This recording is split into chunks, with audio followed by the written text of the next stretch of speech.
Bonjour, bienvenue, c'est Lex Inside, l'émission qui donne du sens à l'actualité juridique. Du droit et rien que du droit. Au programme de ce numéro, on va parler de la première sanction d'une entente anticoncurrentielle sur le marché du travail. Ce sera dans quelques instants avec Corinne Kayat, avocate associée chez UGGC Avocats. On parlera ensuite du droit de se taire qui n'a pas à être notifié aux salariés lors de l'entretien préalable avec Benoît Rosero, associé chez Seban Avocat. Et enfin, on parlera des lignes directrices de l'EDPB sur l'interaction entre RGPD et DSA. Voilà pour les titres. Lex Insight, c'est parti.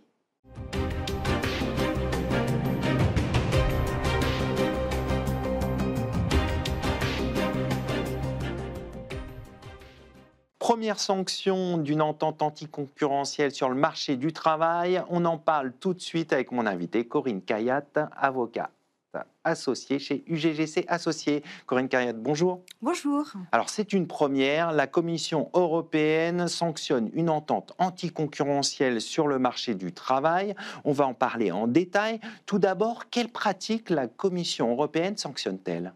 Alors d'abord, je vous remercie de m'avoir convié à commenter cette décision, qui est une décision extrêmement importante pour les entreprises, mais également pour les praticiens. Alors, quelles sont les pratiques ? D'abord, il faut savoir qu'il s'agit de deux sociétés qui sont concernées. Une société de droit allemand, la société Delivery Hero, et une société de droit espagnol, la société Glovo. Ces deux sociétés sont concurrentes sur un marché qui est le secteur de la livraison en ligne. Ces deux sociétés, les sociétés Delivery Hero, a pris une participation minoritaire dans le contrôle dans la société Glovo, prise de participation minoritaire qui ne conduisait donc pas à un contrôle de la société Glovo. Par la suite, elle a pris le contrôle exclusif de cette société. Mais les pratiques sont intervenues, et c'est là la particularité de cette décision, pendant la prise de participation minoritaire. Alors, quelles sont les pratiques ? Elles sont au nombre de 3. Deux pratiques, je dirais, assez classiques. Une pratique d'échange d'informations commerciales sensibles, une pratique de répartition de marché. Et la troisième pratique, et c'est là la nouveauté, c'est une clause de non-débauchage qui était insérée dans le pacte d'associés. Si vous voulez, je peux détailler plus en détail ces 3 pratiques. Alors justement, pouvez-vous détailler ces 3 pratiques pour qu'on comprenne bien les enjeux de cette Absolument. décision ? Alors, la première pratique, c'est une pratique d'échange d'informations commerciales sensibles entre ces deux sociétés. En réalité, ces sociétés ont échangé multiples informations, échange d'informations sur les prix actuels et futurs, sur les coûts de production, sur la capacité, sur multiples facteurs qui sont très importants lorsqu'on doit être concurrent sur le marché. Et ces pratiques-là sont condamnées très régulièrement par les autorités de la concurrence et aussi la Commission européenne. Pourquoi ? Parce qu'il y a un principe fondamental en droit de la concurrence, c'est que l'ensemble des opérateurs doivent déterminer seuls leur stratégie commerciale sur le marché. Et en fait, je dirais que le droit de la concurrence est un petit peu le garant de la liberté d'entreprendre pour permettre à chaque acteur d'entrer sur le marché, de se développer sur le marché par une concurrence par le mérite. Et on voit bien que la concurrence par le mérite et les échanges d'informations ne vont pas ensemble. Alors si on revient sur la décision, c'est quoi le montant des sanctions ? 329 millions d'euros. Les deux sociétés ont été condamnées donc fortement, 329 millions d'euros.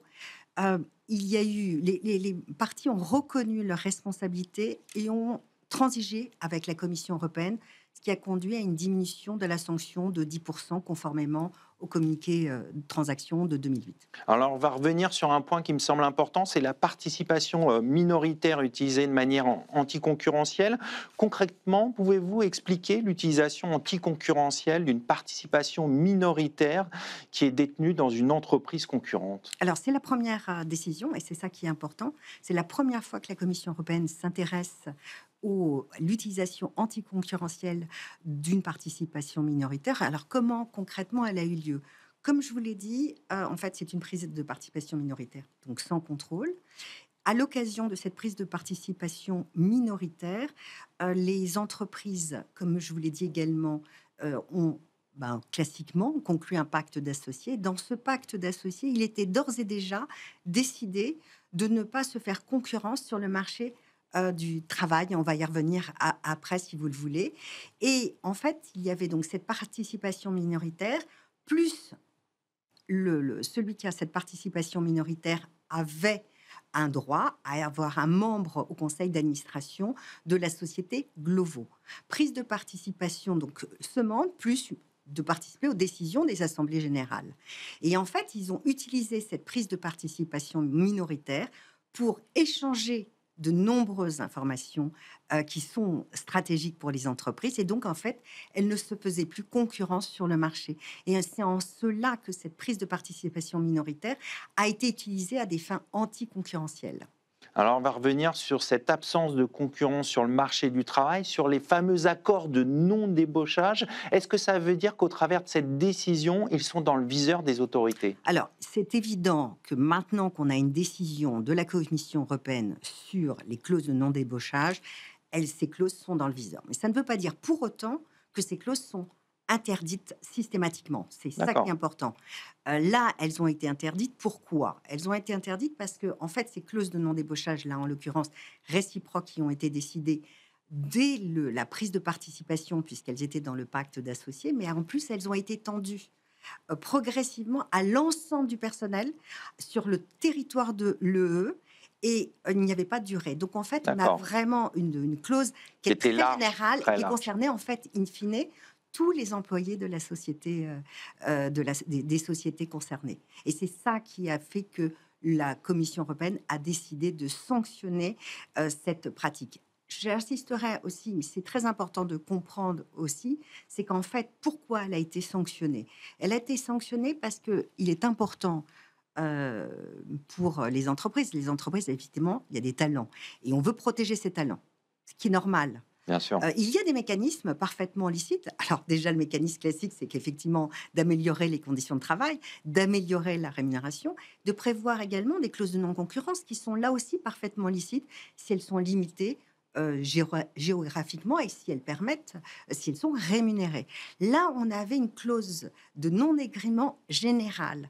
Et c'est ça qui a été précisément sanctionné par la Commission européenne. Ça veut dire qu'il faut maintenant faire attention dans la rédaction des clauses de non-débauchage, absolument, de clauses de non-débauchage. Ça veut dire qu'il faut aujourd'hui, je conseillerais les entreprises de faire un audit sur les clauses de non-débauchage qui sont contenues dans les contrats pour s'assurer qu'elles n'aillent pas trop loin. On comprend qu'on veut protéger ses salariés, mais il y a des mécanismes qui sont parfois plus licites ou plus restreints. Pour aller plus loin, c'est quoi une bonne clause pour être dans le pratique? En fait, c'est déjà un territoire limité, peut-être, une durée assez courte. Et là, on avait vraiment l'inverse. Tout le territoire de l'UE, ça veut dire qu'on avait vraiment une clause très générale. Donc oui, elles peuvent être autorisées. Là, elle ne l'a pas été parce que ça s'inscrivait aussi dans un contexte très particulier de clauses, comme je vous ai dit, d'échange d'informations, une clause de répartition de marché et en plus de la troisième pratique qu'on vient de parler. Donc c'est cet ensemble qui a été sanctionné par la Commission européenne. Et là, ça veut dire que les entreprises maintenant doivent s'intéresser à ces clauses. Ça veut dire que lorsque les praticiens font des audits de concurrence, ils doivent absolument intégrer les RH dans l'analyse parce qu'effectivement, il faut regarder ces clauses qui sont dans le viseur. Pour terminer, comment les autorités ont accueilli cette décision? Est-ce qu'il y a déjà des applications des autorités de concurrence? Absolument. Il y a déjà eu des condamnations. L'autorité française a quelques jours plus tard sanctionné une même clause qui était sanctionnée. Alors, j'ai plus les montants, je crois que c'est 25 millions d'euros. Il y a également l'autorité belge qui a aussi sanctionné ce type de clause. Donc, ça veut dire quoi? Ça veut dire que ces clauses sont dans le viseur parce qu'il faut que la concurrence aussi se fasse sur le marché du travail. Il faut permettre la mobilité des salariés et cette mobilité est parfois, en tout cas en l'espèce, n'a pas été compatible avec cette clause. On va conclure là-dessus. Merci Corinne Kayat. Je rappelle que vous êtes avocate associée chez UGGC Avocats. Je vous remercie. Tout de suite, l'émission continue. On va parler du droit de se taire en droit du travail. Est-ce qu'il existe ?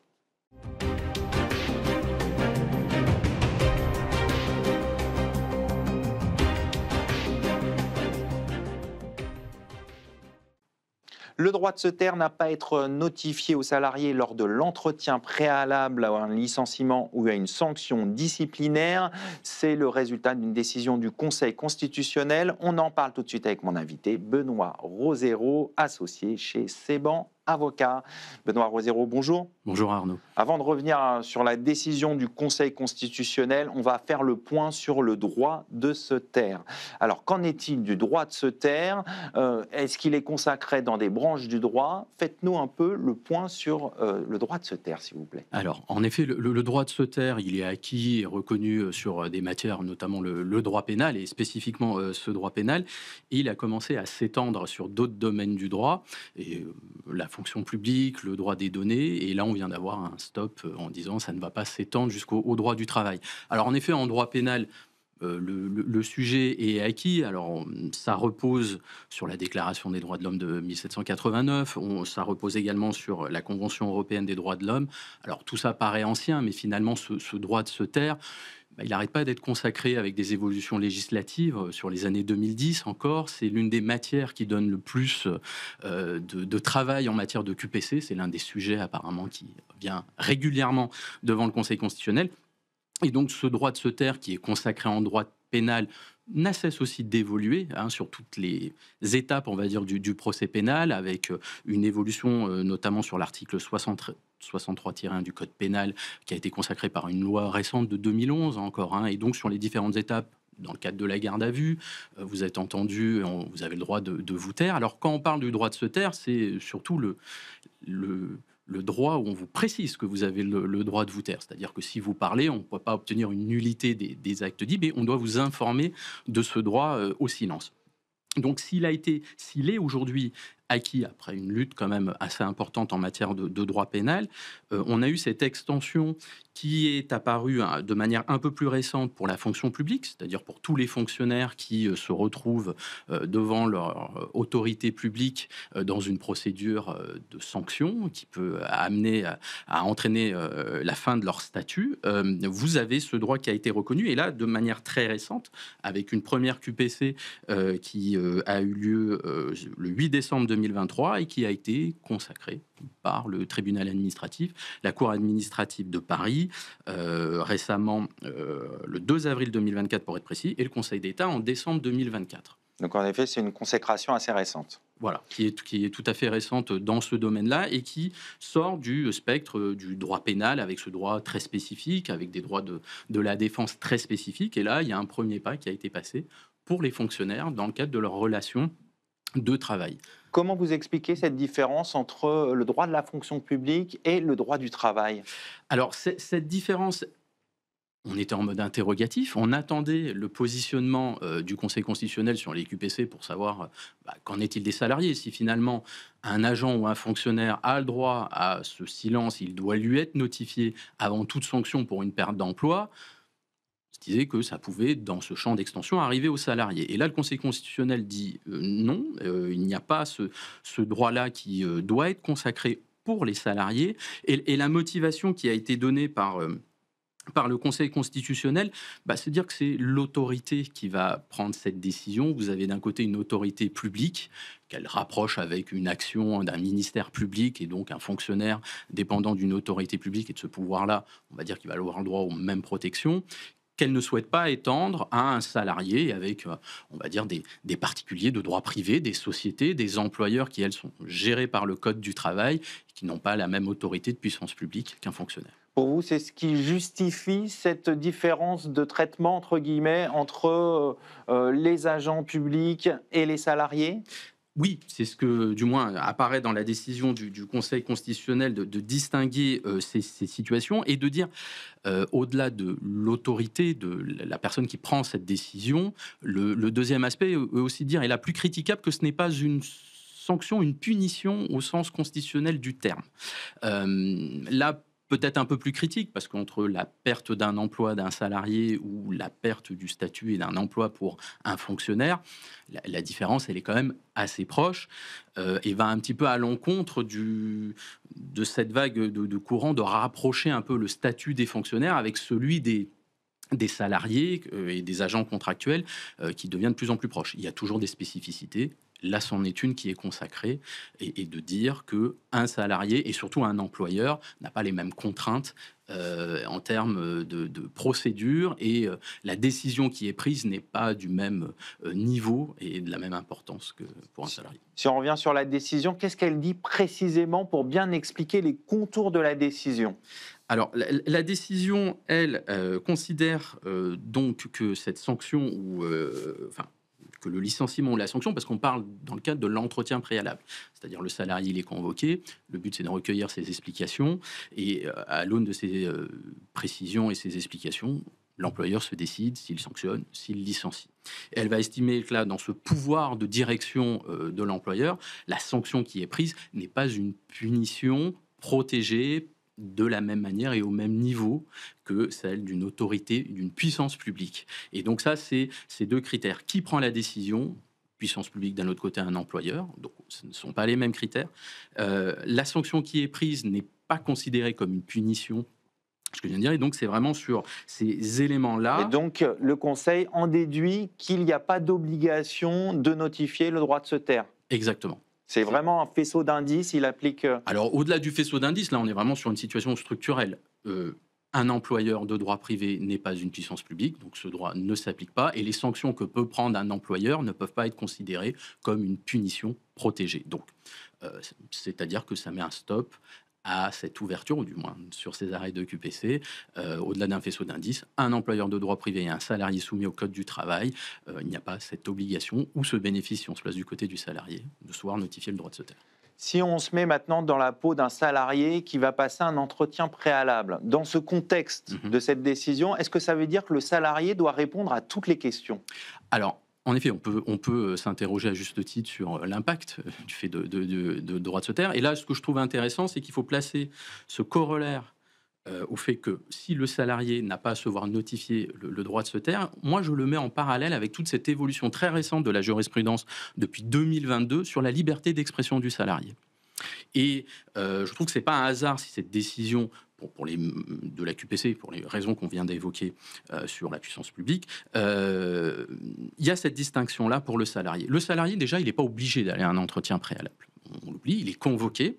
Alors, il est convoqué de manière un petit peu parfois étonnante et qui avait déjà, par un arrêt du 5 avril 2016, suscité beaucoup d'interrogations. Quand vous êtes convoqué à un entretien préalable, vous ne savez pas pourquoi vous êtes convoqué. On vous dit, pour une sanction disciplinaire pouvant aller jusqu'à un licenciement. Et vous vous présentez sans savoir de quoi il s'agit. Là, déjà, c'est une première différence avec un fonctionnaire qui arrive, qui a le dossier, il connaît les pièces, il sait ce qu'on lui reproche. Le salarié, non. Donc, il arrive et vous avez dans ce cadre-là la possibilité de répondre aux questions. Il n'est pas obligé d'y aller. Et il faut bien comprendre que l'entretien préalable pour un salarié, c'est une procédure qui a été mise en place à son bénéfice. Et c'est sous ce spectre-là qu'on doit examiner la situation. C'est pour le salarié se permettre d'apporter des explications à un grief que va lui poser l'employeur. Donc, il peut avoir tout intérêt à, évidemment, participer ou donner ces explications. Il est vrai que dans la très large majorité des cas, quand il y a un entretien préalable, l'employeur sait déjà à peu près la décision qu'il va prendre, mais dans la pratique, on voit quand même que la sanction peut évoluer selon les explications apportées, entre une faute grave ou une faute simple. Donc c'est un moment où le salarié peut quand même apporter des éléments pour peut-être que la sanction disciplinaire derrière soit moins importante ou éviter le licenciement. Exactement. En théorie, c'est pour éviter le licenciement. En pratique, c'est un peu plus mesuré, mais parfois, avec des clients, on voit que là où on allait vers une faute grave, on va plus sur une faute simple. Et donc, vous avez cet élément-là. Et corollaire avec la liberté d'expression.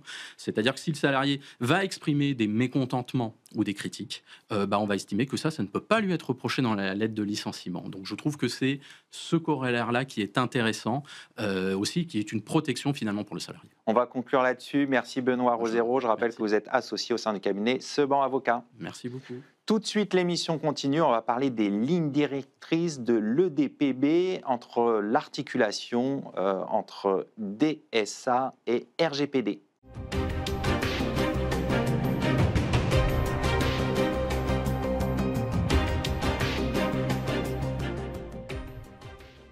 On enchaîne tout de suite, on parle des lignes directrices de l'EDPB sur l'interaction entre le DSA et le RGPD avec mon invité Robin Nini, avocat senior chez Auguste Debouzy. Robin Nini, bonjour. Bonjour Arnaud. Alors, on va faire le point ensemble sur les lignes directrices de l'EDPB, sur l'interaction entre DSA et RGPD.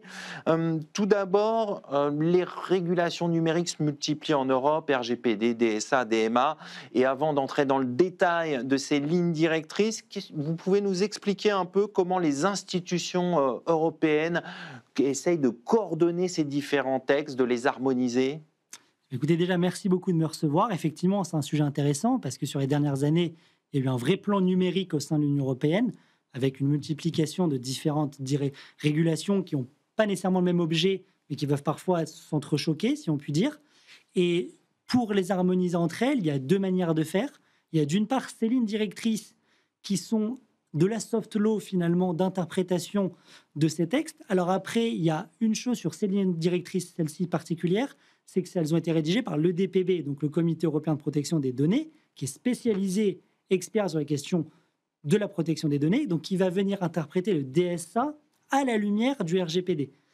À la différence, par exemple, très récemment, au début octobre, il y a eu une publication des lignes directrices sur justement l'interaction entre le DMA et le RGPD, mais cette fois-ci coécrite par le DPB et par la Commission européenne. Donc on a vraiment une ligne directrice qui va beaucoup plus aller dans le sens de caler ces deux textes l'un avec l'autre, tandis que ces lignes directrices dont on parle aujourd'hui sont vraiment sur comment le RGPD va être amené à s'appliquer aux fournisseurs de services numériques. Mais ces textes de soft law sont quand même importants puisque ça offre un peu des grilles de lecture, un peu des textes qui sont parfois difficiles à interpréter, c'est ça, non? Exactement, c'est exactement ça. C'est surtout de comprendre à quel moment on a des obligations, et on va en parler sur certaines, à quel moment on a des obligations complémentaires, successives, comment il faut faire attention à appliquer les deux textes en même temps sur des sujets. Et aussi, sur la première question, l'Union européenne a aussi conscience de cette multiplication des réglementations, pas nécessairement que sur le numérique. Et en 2024, elle a déjà appelé à un projet 2024-2029 de simplification de la loi européenne où le paquet digital, surtout data, tout relatif aux données, va être amené à être simplifié. Alors, on ne sait pas encore comment ça va être fait, mais il y a une vraie conscience en termes non plus de soft law maintenant, mais vraiment de réglementation pure et dure, d'essayer d'assurer une cohérence entre toutes celles-ci et la réduire au plus que possible pour éviter un millefeuille législatif à ce sujet. Alors, parmi les sujets de ces lignes directrices, il y a les dark patterns, même s'il n'y a pas énormément de choses dans ces lignes directrices. Néanmoins, pourquoi ces dark patterns qui sont donc dans ces lignes directrices sont aujourd'hui un sujet important qui revient régulièrement? Alors, c'est important, si je peux revenir quelques secondes sur le principe dans des dark patterns ou schémas sombres en français, c'est tout ce qui va être réalisé par une plateforme, enfin par un acteur du numérique, pour inciter un utilisateur par un design trompeur, par une manipulation de l'esprit, à lui faire prendre une décision qu'il n'aurait pas nécessairement prise s'il n'avait pas eu cette manipulation. Pour résumer, on va le guider dans ses choix? Exactement. Par exemple, on a ce qui est pour le RGPD, ce qui a été un peu connu, c'est par exemple les cookies. On avait avant des bannières avec un gros bouton accepter, le bouton refuser, il était un peu caché, ou le bouton accepter dans une couleur plus attrayante que le refuser. Donc en fait, à l'œil, on va aller tout de suite cliquer sur le bouton accepter, ce qu'on n'aurait pas nécessairement fait si on n'avait pas eu cette manipulation. Et en fait, elles sont importantes parce que le RGPD, justement, traitait des dark patterns, mais dans une approche, n'avait pas de disposition spécifique aux dark patterns. C'est interdit quand ça implique le traitement de données, parce que c'est une atteinte à la loyauté d'un traitement. Tandis que le DSA va venir beaucoup plus directement dire les dark patterns, la manipulation d'une plateforme dans le but de faire prendre un choix à un utilisateur qu'il n'aurait pas fait naturellement, sont interdites. Mais en revanche, ce qui est intéressant, c'est que le DSA va interdire les dark patterns sur les plateformes, mais va dire que le DSA n'a pas vocation à s'appliquer aux dark patterns qui relèvent du RGPD. Donc en fait, le travail de ces lignes directrices va être justement de dire comment on détermine les dark patterns qui vont relever du DSA, les dark patterns qui vont relever du RGPD. Et en fait, la question sous-jacente, c'est qui a la responsabilité du contrôle, la CNIL ou une autre autorité. Et notamment, le DPB va aller dans ce sens en disant qu'il faut voir si le dark patterns est fondé sur de la protection des données, sur des données personnelles de la personne, ou si le choix qu'on veut lui faire faire a une conséquence sur ces données. Je donne un exemple très rapide ce que le DPB donne.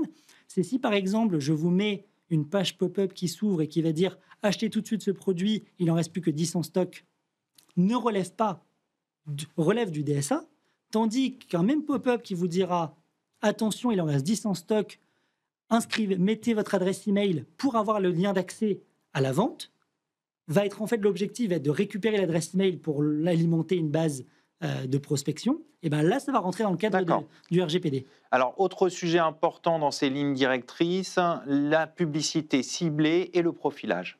Et bien là, c'est intéressant justement sur ce qu'on disait sur les interactions entre ces deux réglementations, où parfois, il n'y a pas nécessairement de contradiction, mais il y a une attention particulière pour les professionnels sur, quand je fais de la publicité, parce que c'est quand même le cœur de réacteur des services numériques, quelles obligations s'appliquent à moi? Et en fait, on voit, les lignes directrices se rappellent bien, il faut à la fois regarder le DSA et le RGPD, notamment en fait sur des obligations de transparence de premier abord, parce que le RGPD a une obligation d'information pour le traitement de données de manière générale, qui arrive avant le traitement, tandis que le DSA a une obligation d'information spécifique à la publicité. On doit informer notamment des paramètres retenus par la publicité, comment elle a été présentée, pourquoi cette publicité, comment arrêter ce ciblage très spécifique. Et du coup, le DPB le rappelle, quand vous faites ça, faites attention. Il y en a deux. C'est pas, l'une ne vient pas remplacer l'autre. Il y en a deux qui s'appliquent l'une à côté de l'autre. Alors, les lignes directrices évoquent également les mesures volontaires de filtrage par les plateformes. Concrètement, qu'est-ce qu'elles disent sur ce sujet ? Alors, ce qu'elles disent, c'est intéressant parce que justement, donc, les mesures volontaires de filtrage, c'est une évolution du DSA alors qui consacre un principe jurisprudentiel qui est de dire que les plateformes qui ont normalement une exemption de responsabilité du contenu qui est publié sur eux, sur leur service, ne vont pas perdre cette exemption si elles mettent d'elles-mêmes des mesures de filtrage préventive pour les inciter en fait à faire ce travail préalable sans leur dire vous avez juste à attendre qu'un contenu vous soit signalé et l'enlever. Et en fait, ce qui est intéressant en termes de traitement des données, c'est que ce filtrage, il peut être basé sur des traitements de données, notamment à la fois pour entraîner le modèle de filtrage lorsqu'il est automatisé. On va lui faire collecter des données personnelles assez en masse, un peu comme le principe d'un LLM, où il va s'entraîner sur ces données personnelles pour identifier quel contenu doit être filtré ou pas filtré. Et ensuite, ce qui est intéressant, c'est que si cette mesure de filtrage va amener à supprimer un contenu, si tout le process est automatisé, finalement, on rentre dans le cadre du RGPD potentiellement, dans l'interdiction des prises de décision automatisées, des prises de décision automatisées qui ont une conséquence pour l'utilisateur. Donc en fait, peut-être que le fait de supprimer un contenu, supprimer un produit d'une place de marché qui est en fait le cœur d'activité de la personne, si ce retrait est effectué sur la base d'une mesure préventive totalement automatisée, on va peut-être aussi rentrer dans le cadre du RGPD qui va venir s'ajouter justement au DSA et ces mesures préventives. On voit tout l'intérêt de ces lignes directrices. On va conclure là-dessus. Merci Robin Nini. Je rappelle que vous êtes avocat senior chez Auguste Debouzy. Merci beaucoup. C'est le moment de conclure cette émission. Merci à toute l'équipe qui a travaillé sur cette émission. En premier lieu, Stéphanie, également Saïd au son et Angèle à la réalisation. Quant à moi, je vous retrouve dès demain sur Be Smart for Change. Restez curieux et informés. À demain.